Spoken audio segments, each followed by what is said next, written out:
ఏనుగు చర్మం పులి చర్మం, ఇవ్వకపోతే నువ్వు కట్టుకునేందుకు ఏం లేదు ఇక్కడ అందుట. అంటే ఆయన అన్నట్ట, పులితోలు ఏనుగుతోలు రెండు దాచిపెట్టాయి, నేను ఏం కట్టుకుంటానో నీకు చూపిస్తాను అన్నట్టు. ఈవిడ కావాలనే పులితోలు ఏనుగుతోలు అయ్యవారికి దొరకకుండా చేసింది. ఈవిడ స్నానం చేసి వచ్చింది కైలాస మానస సరోవరంలో.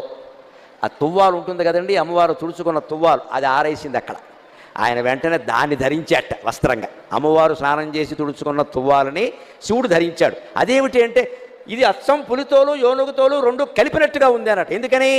అమ్మవారు ఒంటి నిండా పసుపు రాసుకుంది కాబట్టి ఆ తువ్వాలకి పసుపు చారలంటే, అమ్మవారు కస్తూరి తిలకం దిద్దుకుంది కాబట్టి కాటుక పెట్టుకుంది కాబట్టి నల్లటి చారలు కూడా అంటే, నల్ల చారలు పసుపు చారలు ఉంటే పులితోలే కదా అన్నట్టు. అదండి శివుడి చమత్కారం, అదండి శివుడి అమ్మవారు పరమానంద పడిపోయింది. ఓ నీ ఇల్లు బంగారంగా, దేవాది దేవుడివి, మహానుభావుడివి, నేను తుడుచుకున్న తువ్వాలు నువ్వు కట్టుకోవడం ఏమిటాయి అంటే ఒక్కటే మాట, ఐ లవ్ యూ అన్నట్టు, అంతే, ఇంకేం లేదు ఇక్కడ. అదే లెక్క. నేను నిన్ను ప్రేమ